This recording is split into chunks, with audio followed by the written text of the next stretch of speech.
Hello everyone, मैं प्रदीप कुमार आगाज IAS institute में आप सभी का स्वागत करता हूं। तो आइए आज के इस वीडियो में हम लोग बात करने वाले हैं जैव विविधता और पर्यावरण। जैव विविधता और पर्यावरण से रिलेटेड यूपीएससी के प्रीलिम्स और मेंस के लिए आज के जितने भी टॉपिक हैं हम आप लोगों के लिए लेकर आए हैं। तो चलिए देखते हैं। तो देखिए, प्रीलिम्स के लिए जो टॉपिक है वो एशियाई हाथी प्राकृतिक विरासत, प्रवासी प्रजातियों के संरक्षण हेतु सम्मेलन और वन्य जीव संरक्षण अधिनियम 1972, प्रोजेक्ट एलिफेंट हाथी रिजर्व है। और मेंस के लिए जो टॉपिक है भारत में वन्य पक्षियों के पुनर्वास से संबंधित मुद्दे। तो आइए हम यूपीएससी के प्रीलिम्स और मेंस के इन सभी टॉपिक के बारे में पूरे विस्तार से चर्चा करते हैं। तो देखिए चर्चा में क्यों है, आइए जानते हैं। सर्वोच्च न्यायालय ने हाल ही में केरल उच्च न्यायालय के आदेश के खिलाफ केरल सरकार की अपील को खारिज कर दिया, जिसमें मुन्नार के राइस टस्कर अरिकोम्बन जंगली हाथी को परम्बिकुलम टाइगर रिजर्व में स्थानांतरित करने का निर्देश दिया गया था।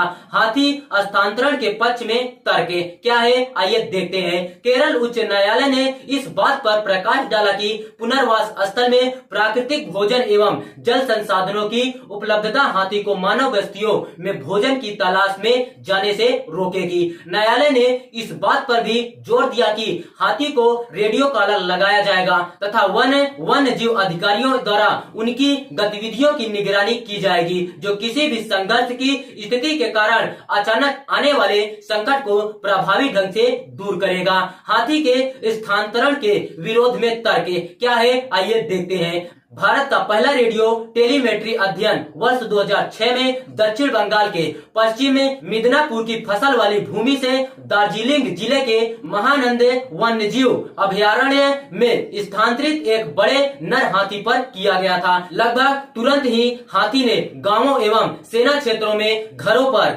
हमला तथा फसलों को क्षति पहुंचाना शुरू कर दिया था। वर्ष 2012 में एशियाई हाथियों के स्थानांतरण समस्या पर एक अध्ययन किया गया था, जिसमें जीव विज्ञानियों की एक टीम ने श्रीलंका के विभिन्न राष्ट्रीय उद्यानों में 16 बार स्थानांतरित किए गए 12 नर हाथियों की निगरानी की थी।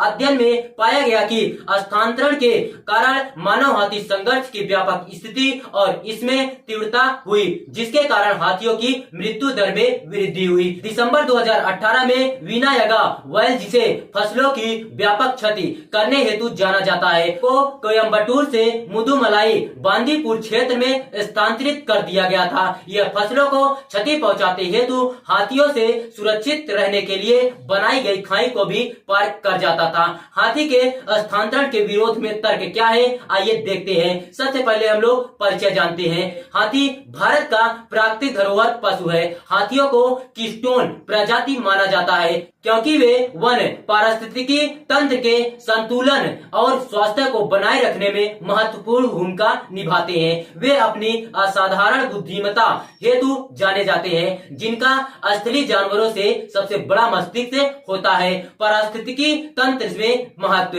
पारिस्थितिकी तंत्र में महत्व क्या है, आइए देखते हैं। हाथी बहुत महत्वपूर्ण चरने वाले और ब्राउजर ऐसा जानवर जो पत्तियों, ऊंचे उगने वाले पौधों के फल, मुलायम अंकुर, झाड़ियों को खाने में माहिर होता है, क्योंकि वे प्रत्येक दिन भ्रमण करते हुए बड़ी मात्रा में वनस्पतियों को खा जाते हैं और साथ ही इन वनस्पतियों के बीजों को चारों ओर फैलाते हैं। वे एशियाई परिदृश्य की प्रायः सघन वनस्पति को आकार देने में भी मदद करते हैं। उदाहरण के लिए वनों में सूरज की रोशनी को नए अंकुरों तक पहुंचने में हाथी काफी मदद करते हैं। वे पौधों को बढ़ने में मदद करते हैं तथा वनों को प्राकृतिक रूप से पुनः उत्पन्न होने में मदद करते हैं। सतही जल नहीं होने की स्थिति में हाथी जल के लिए खुदाई में भी मदद करते हैं, जिससे अन्य प्राणियों के साथ साथ स्वयं के लिए भी जल तक पहुंच सुनिश्चित करने में मदद प्राप्त हो सकती है।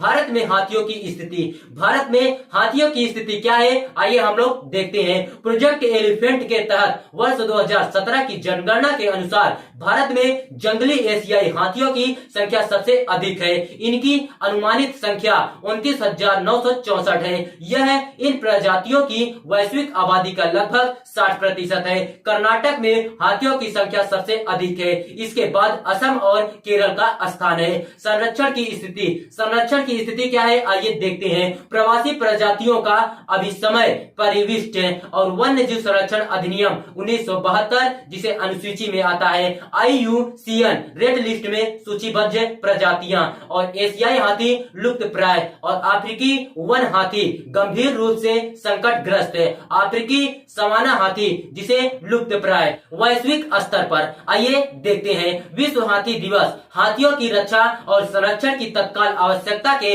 संबंध में जागरूकता बढ़ाने के लिए प्रतिवर्ष 12 अगस्त को विश्व हाथी दिवस मनाया जाता है। एशियाई और अफ्रीकी दोनों हाथियों की गंभीर स्थिति को उजागर करने के लिए वर्ष 2012 में इस दिवस की स्थापना की गई थी।